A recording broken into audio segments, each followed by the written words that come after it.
화장지 색이 보통 흰색이라는 걸 알아차린 적 있나요? 하지만 이 색이 늘 최고는 아니었어요. 사실 1950년대 색이 있는 화장지들이 진열대에 불쑥 나타났었어요. 집주인들은 집의 인테리어와 어울렸기 때문에 분홍색, 파란색, 노란색, 초록색, 그리고 심지어 검은색 화장지들을 구입했었어요. 하지만 결국 많은 의사들이 염색된 화장지에 있는 염료를 건강상 위험 증가와 연관시키기 시작했어요. 또 염료 때문에 물을 내렸을 때 색 화장지가 빨리 분해되지 않아 정화조가 막힐 위험이 커졌죠. 이것 때문에 흰색 화장지에 비해 기본 제조 및 소매 가격이 너무 높아졌었어요. 그래서 결국 수요가 감소하기 시작했죠. 이제 이 화려한 패턴들을 자세히 살펴봅시다. 아마 대부분의 사람들은 화장지에 관련된 장식에 대해서는 별로 신경 쓰지 않을 거예요. 하지만 이 패턴들은 여전히 존재해요. 그러면 왜죠? 여러 의견들이 있어요. 어떤 사람들은 이게 단지 마케팅 도구일 뿐이라고 해요. 제조업자들이 자신들의 제품을 더 미적으로 보기 좋게 만들기 위해 예쁜 장식을 쓴다는 거예요. 그리고 고객들이 자신들의 브랜드를 우아함과 고급스러운 라이프스타일과 연관시킬 수 있게 하려고 하죠. 다음 설명이 더 실용적이에요. 이 패턴들은 화장지를 더 부풀려서 흡수력을 높여줘요. 푹신한 것 이야기가 나와서 말인데, 공중 화장실에는 왜 그렇게 거친 화장지가 있는지 궁금해 본 적이 있나요? 가장 분명한 대답은 고품질의 화장지가 더 비싸기 때문이에요. 또 회사들은 품질이 낮은 화장지로를 구매하는 걸 선호해요. 왜냐하면 화장지를 덜 자주 교체할 수 있기 때문이죠. 이 결정은 또 도둑질 방지하는 데 도움이 되네요. 네, 사람들이 실제로 공중 화장실에서 화장지를 훔쳐가요. 공중 화장실의 전등 스위치가 보통 밖에 설치되어 있다는 걸 알아차린 적 있나요? 이건 우연이 아니에요. 건설 회사들은 안전상의 이유로 그렇게 해놨어요. 왜냐하면 아시다시피 전기와 물은 위험한 조합이거든요. 그리고 전등 스위치는 전원에 연결되어 있어요. 그래서 말 그대로 전기가 흘러요. 물론 전문적으로 설치된 스위치에는 추가적인 안전 예방 조치가 많이 취해져 있어요. 하지만 대부분의 건설업체들은 위험을 감수하지 않는 걸 선호하죠. 영국은 미국에 비해 전등 스위치 안전에 대해 훨씬 더 엄격한 규칙을 갖고 있어요. 그래서 만약 런던에서 산다면 화장실 밖에서 전등 스위치를 더 흔하게 볼 수 있을 거예요. 하지만 걱정 마세요. 미국 대부분의 욕실은 독립적인 전기 회로를 갖추고 있어요. 우연한 감전의 경우 추가적인 안전을 제공해주죠. 전류에 변화가 생기면 자동적으로 차단될 거예요. 이 세상에는 놀라운 조명 선택지들이 많죠. 하지만 신호등은 왜 빨간색, 녹색, 노란색일까요? 알고 보니 거기에는 합리적인 설명이 있어요. 자동차 신호등이 있기 전에 기차 교통 신호등이 있었어요. 그리고 최초의 철도 운영자들은 흰색을 출발, 빨간색을 정차, 녹색을 주의하라는 의미로 사용했어요. 하지만 나중에 흰색이 그렇게 좋은 생각이 아니라는 걸 깨닫게 되었죠. 왜냐하면 밝은 흰색 빛은 밤에 별로 쉽게 오인할 수 있었기 때문이에요. 그래서 철도 회사들은 흰색 대신 녹색이 출발을, 노란색은 주의를 의미하는 걸로 바꿨어요. 이 색들이 다른 색들과 쉽게 구별될 수 있었기 때문이에요. 그리고 마침내 이 전통은 자동차 신호등으로 퍼져나가 표준이 되었어요. 빨간색의 경우 파장이 제일 길기 때문에 운전자들이 다른 색깔들보다 더 먼 거리에서 그걸 볼 수 있어요. 그리고 노란색은 주의 표시로 선택되었어요. 왜냐하면 빨간색보다는 약간 짧은 파장을 갖고 있지만 녹색보다는 더 긴 파장을 갖고 있기 때문이에요. 여러분 집에서 가장 먼지가 많은 방은 어디죠? 보통 정답은 침실이에요. 하지만 왜일까요? 침실은 피부 세포, 진드기로부터 먼지를 그리고 커튼, 침대 시트, 카펫의 직물에서 섬유를 발생시키는 경향이 있어요. 반려동물이 있다면 털과 피부 세포는 이 먼지 투성이 파티에 상당한 양의 먼지를 더해줄 거예요. 다행히도 침실의 먼지를 덜 일으키게 만들어줄 간단한 방법이 있어요. 여기에는 매일 침대를 정리하고 청소기와 물로 정기적으로 그 구역을 청소하는 게 포함돼요. 카펫과 먼지가 쌓이는 경향이 있는 불필요한 가구와 장식품들을 없애는 노력을 할 수 있어요. 또 커튼이나 침대 시트를 구입할 때 품질에 유의하세요. 직물이 느슨할수록 더 많은 먼지가 쌓여요. 그리고 마지막으로 반려동물이 침실로 들어가는 걸 금지할 수 있지만 솔직히 그렇게 하지 않을 거죠. 현대의 공기청정기, 에어컨, 그리고 천장 선풍기는 여러분의 수면 공간을 더 편안하게 만들어줄 수 있어요. 하지만 정기적으로 청소하세요. 그렇지 않았다가 만약 필터가 더러워지거나 털이나 다른 공기오염 물질로 막혀버리면 새로운 먼지들을 제대로 빨아들이지 못할 거예요. 그리고 그 먼지들이 결국 침실 표면으로 가게 될 거예요. 먼지 이야기가 나와서 말인데 쓰레받기로 빗자루 가장자리를 청소할 수 있다는 걸 알고 있나요? 이 지그재그는 미적인 목적만 있는 게 아니에요. 소를 빗는 데 쓸 수 있어요. 안경을 쓰고 난 후 귀 뒤에 이런 자국이 생긴 적 있나요? 가끔 이게 없어지는데 몇 주가 걸릴 수도 있어요. 이건 안경의 옆부분인 관자놀이가 머리에 맞게 조정되지 않았다는 걸 의미해요. 이게 피부 자극이나 심지어 두통까지도 유발할 수 있어요. 만약 귀 뒤쪽으로 구부러져 있다면 두개골의 연약한 부분을 누릴 수 있어요. 그러니 관자놀이 부분은 크기가 맞아야 할 뿐만 아니라 정확하게 조정되어 있어야 한다는 걸 명심하세요. 전문 안경사가 이 문제를 쉽게 해결해 줄 거예요. 혼자서 하는 것보다 훨씬 안전해요. 강판은 수평으로 두고 쓸 수 있어요. 대부분의 경우 당근이나 큰 치즈 덩어리를 이렇게 가는 게 훨씬 더 편해요. 만약 고트치즈나 모짜렐라 같은 부드러운 제품을 갈고 싶다면 갈기 전에 약 30분 동안 냉동고에 넣어 놓으세요. 또 청소를 더 쉽게 하고 치즈가 달라붙는 걸 방지하는 방법이 있어요. 사용하기 전에 소량의 오일을 강판에 뿌려요. 그리고 이제 강판에서 가장 인기가 없는 부분을 살펴볼까요? 써본 적 있나요? 이쪽은 슬라이싱을 위해 설계된 거예요. 샐러드나 파스타를 위한 얇게 썬 야채 조각을 만들거나 감자칩을 얇게 썰기를 원한다면 꽤 편리해요. 그리고 이 작은 구멍들은 껍질을 벗기거나 아주 미세하게 갈기 위해 설계된 거예요. 강판은 다음 비식품 팁에도 꽤 유용해요. 만약 예산이 한정돼 있다면 아주 싼 세탁비누를 구입해 소량을 갈아 세탁제를 사용하는 대신 그걸 여러분의 세탁기에 바로 넣을 수 있어요. 냉장고가 문 여는 방식을 바꿀 수 있다는 걸 알고 있었나요? 이쪽에 경첩이 있어요. 반대편에 부착하면 문이 반대로 열릴 거예요. 하지만 혼자서 수리를 시도하기 전에 전원을 끄고 특정 모델의 냉장고에 대한 설명서를 읽으세요. 호일에 반짝이는 면과 칙칙한 면이 있다는 걸 알아차렸나요? 많은 사람들은 빛나는 면이 열을 더 잘 가두기 때문에 어느 쪽이 위로 가고 아래로 가는지 중요하다고 생각해요. 하지만 사실 아무 차이가 없어요. 제조 공정 때문에 두 면이 살짝 달라 보이는 거예요. 하지만 둘 다 용도가 같아요. 호일은 부엌에서만 유용한 게 아니에요. 여기 잘 알려지지 않은 배터리 트릭이 있어요. AA 배터리가 다 떨어졌다고 해봅시다. 걱정 마세요. 작은 AAA 건전지와 약간의 호일을 쓰세요. 한쪽 끝에 끼워 넣기만 하면 돼요. AA와 AAA 배터리가 모두 동일한 양의 전압을 전달하기 때문에 작동이 되는 거예요. 중식 테이크아웃 음식 용기가 펼쳐져서 접시로 변할 수 있다는 거 알고 있었나요? 양쪽을 풀어주기만 하면 되고 나머지는 중력이 해줄 거예요. 그런데 이런 종류의 종이판 용기의 옛 학명은 굴통이에요. 왜냐하면 원래 굴을 담기 위해 고안됐거든요. 혹시 어릴 적 체육 시간에 이런 스쿠터 보드를 타본 적 있나요? 재미보다는 손잡이를 잡은 손가락을 반복해서 부딪혔던 기억이 있으세요? 어쨌든 이 보드는 가능한 한 손가락을 많이 다치게 하기 위해 설계된 것처럼 보입니다. 하지만 우리 모두가 옆면에 있는 손잡이의 실제 사용법을 잘못 알고 있었다는 게 밝혀졌어요. 손잡이는 사실 손가락 보호대입니다. 손잡이가 아니에요. 보드의 측면에 있는 플라스틱 고리는 우리가 잘못 사용해서 손가락을 부딪히는 걸 막기 위해 고안되었습니다. 잡는 올바른 방법은 손을 구멍으로 넣고 보드의 바닥을 잡는 거예요. 이렇게 하면 보드를 타고 움직이면서 손가락 마디가 다른 보드나 장애물에 부딪히는 걸 막을 수 있을 거예요. 샤워를 마치고 나와 부드러운 목욕 가운으로 몸을 감쌀 때 어느 쪽으로 묶어야 할까요? 보통 이렇게 하시죠? 고리에 넣은 벨트를 허리에 묶어요. 벨트는 다 이렇게 쓰는 거 아닌가요? 사실 목욕 가운은 이렇게 묶는 게 더 효과적이에요. 벨트를 앞쪽에서 두 개의 고리에 밀어 넣고 팽팽하게 당깁니다. 그러면 몸에 딱 맞게 감싸는 게 훨씬 쉬워요. 이 나눗셈 기호를 보세요. 아마도 그 디자인 뒤에 숨겨진 거의 알려지지 않은 의미가 무엇인지 생각해 본 적이 없을 거예요. 이건 숫자가 점으로 표시된 분수를 나타냅니다. 말이 되죠? 왜 아무도 눈치채지 못했을까요? 아보카도를 까고 난 후 다 사용하지 않을 때 갈색으로 변하지 않게 하는 방법이 있어요. 물 한 잔에 넣어 냉장고에 보관하세요. 2, 3일 정도 더 오래 갈 거예요.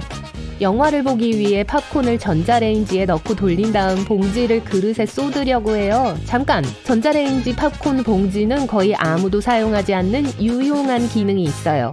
일단 팝콘이 다 만들어지면 봉지의 끝이 약간 열릴 거예요.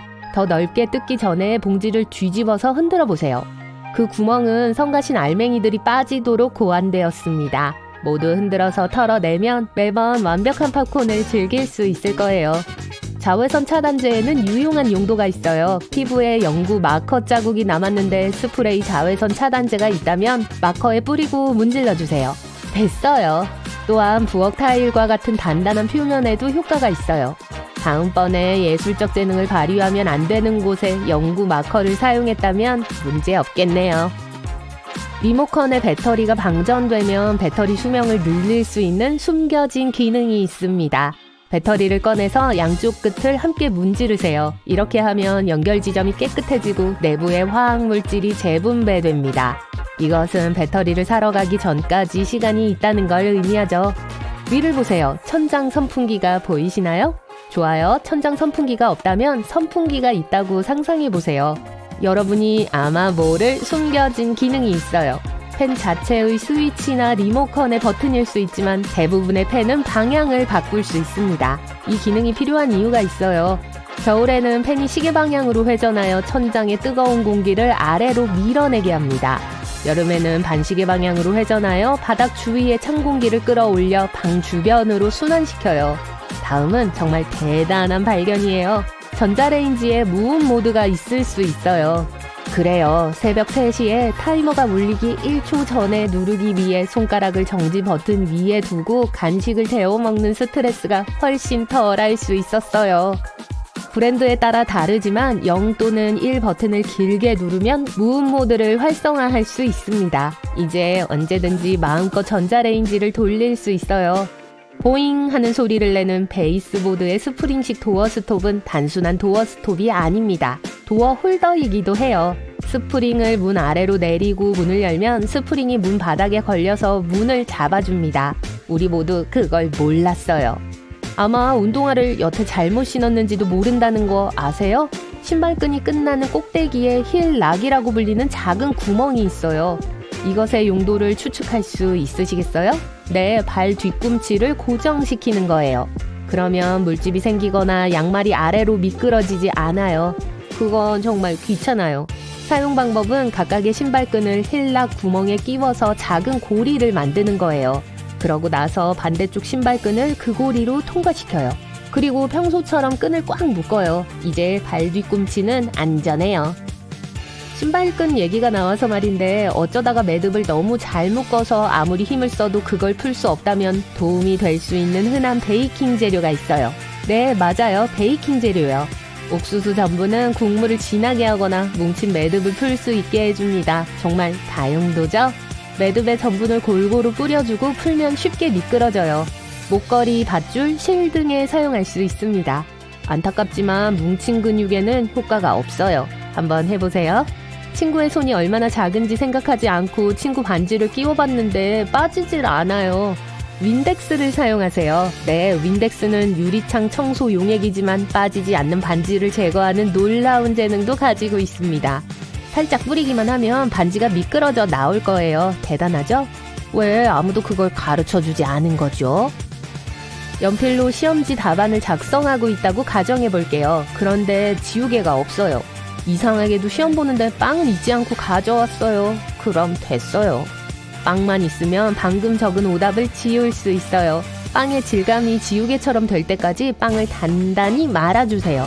그러고 나서 지우개처럼 사용해보세요. 왜 빵 제조업자들은 이걸 숨기고 있었을까요? 학교 시험에 빵을 가져왔을 때 여러 번 유용할 수 있었는데 말이죠. 가죽 자켓을 입는다면 우선 여러분은 멋쟁이에요. 두 번째로 아마도 바로 눈앞에 있는 비밀 기능을 사용하지 못하고 있었을 거예요. 자켓 어깨 윗부분의 끈은 단지 장식용이 아니에요. 단추를 열고 가방끈을 끼운 다음 단추를 다시 채우면 가방을 고정시킬 수 있어요. 이제 아무리 점핑 잭을 하고 옆으로 제주를 넘고 브레이크 댄싱 헤드스핀을 한다고 해도 가방은 제자리에 있을 거예요. 남은 음식을 포장할 때 호일은 우리의 친구입니다. 하지만 호일을 세탁할 때도 사용할 수 있는 비밀 기능이 있어요. 건조기 시트가 다 떨어졌다고 가정해보세요. 옷은 너무 많은 정전기로 가득 차서 머리카락을 만화 속 사악한 과학자 머리처럼 뻗치게 만듭니다. 이렇게 해보세요. 두 장의 호일을 구겨서 공 모양으로 뭉쳐요. 옷을 공과 함께 건조기에 다시 넣고 돌려주세요. 정전기 없이 나올 거예요.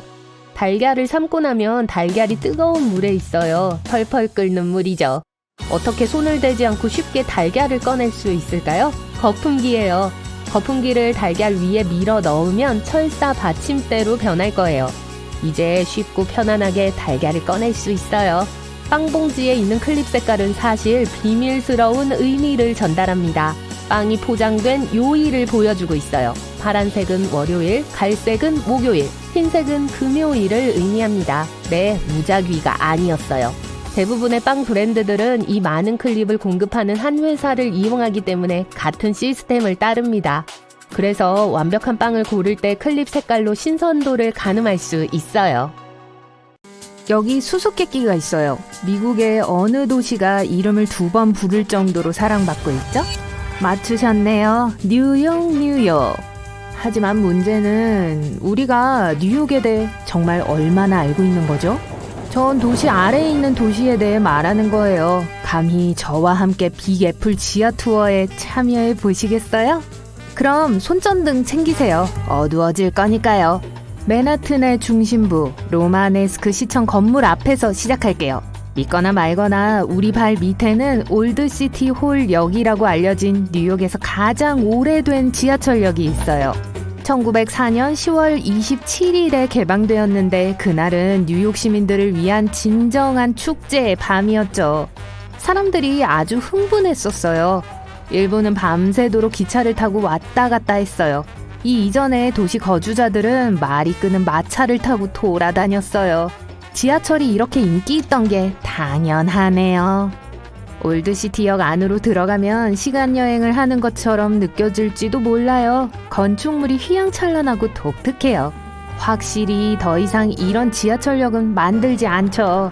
재밌는 사실, 올드시티 홀역은 오늘날 지어졌다면 84억 원이 들었을 거예요. 그 당시에는 수십 개의 황동 샹들리에가 달려 있었어요. 이곳은 마을에서 전기가 통하는 몇 안 되는 곳 중 하나였어요. 그리고 오늘날에도 볼 수 있는 새롭고 다양한 색의 타일로 된 아치와 스테인드 글라스 천장은 말할 것도 없고요. 인상적이죠? 선로를 따라 걸어보기로 했다면 기대해도 좋을 거예요. 지하 뉴욕은 지상도시만큼 매력적이에요. 하지만 우리는 보통 빅애플이 기능하기 위해 필요한 것의 이면을 당연하게 여기죠. 이 아래에서는 뉴욕의 우편 기송관이 한두 개 보일 거예요. 이 관들은 1800년대에 만들어졌고 1950년대까지 작동했었어요. 이것들은 다른 우체국을 통해 사람들의 우편물을 배포하는 걸 책임졌었죠. 편지들은 시속 56km의 놀라운 속도로 날았어요. 그건 거의 전문 달리기 선수만큼이나 빠른 거예요. 분명 유용한 시스템 같지만 사람들의 편지가 지하 5m 상공을 날아다니는 걸 상상하면 기분이 이상해요. 다시 도로 높이로 와서 화려한 렉싱턴과 파크 에비뉴를 돌아다닐 거예요. 유명한 월도프 아스토리아 5성급 호텔이 보일 거예요. 존 레논과 오노요코를 비롯해 프랭클린 루즈벨트와 같은 대통령들은 물론 다른 많은 유명 인사들이 이곳에 머물렀어요. 그래서 호텔이 사람들을 몰래 안팎으로 들여보낼 비밀 시설을 이용한 거예요. 건물 아래에는 61번 선로로 알려진 터널이 월도프 아스토리아와 그랜드 센트럴역을 연결해요.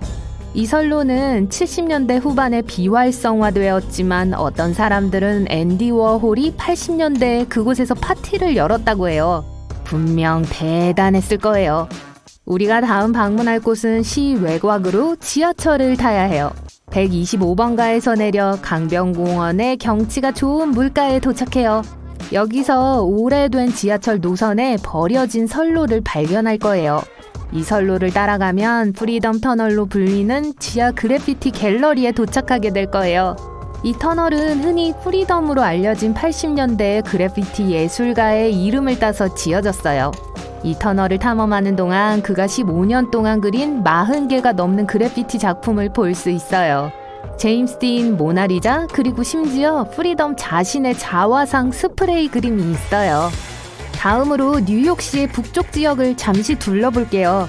반 코틀랜드 공원을 걸으면 주 북부로 하이킹하는 기분이 들 거예요. 하지만 절 믿으세요. 여러분은 여전히 도시에 있어요.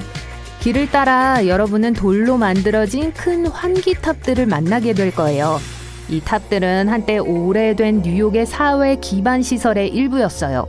이것은 크로톤 수로였던 곳의 잔해로 이루어져 있죠. 1800년대 도시의 물 공급은 66km 길이의 지하 터널을 통해 흘렀어요. 뉴욕 북부 크로톤강에서 맨해튼 미드타운의 브라이언트 공원까지요. 오, 맞다. 브라이언트 공원은 공원이 아니었다고 알려드려야겠네요. 대신 고대 이집트인들이 지었을 것과 거의 비슷하게 생긴 거대한 석조 구조물이 있었어요. 12,200평방미터의 이 구조물은 도시의 저수지 역할을 했어요. 심지어 사람들이 저수지의 수정 같은 물을 보면서 오후 산책을 즐길 수 있게 위에 길도 있었어요. 자, 탐험하느라 배고프시죠? 하지만 걱정 마세요. 우리의 다음 방문지에는 맛있는 음식이 포함되어 있어요. 맨해튼을 떠나 브루클린으로 갈게요. 혹시 모르셨을까봐 뉴욕시는 맨해튼, 퀸스, 브롱스, 스태튼 아일랜드, 브루클린 5개의 자치구로 이루어져 있어요. 크라운 하이츠, 우리의 목적지예요. 이 거리 밑에 오래된 치즈로 가득한 동굴이 있다고 하면 믿으시겠어요? 정말 파리 같아요.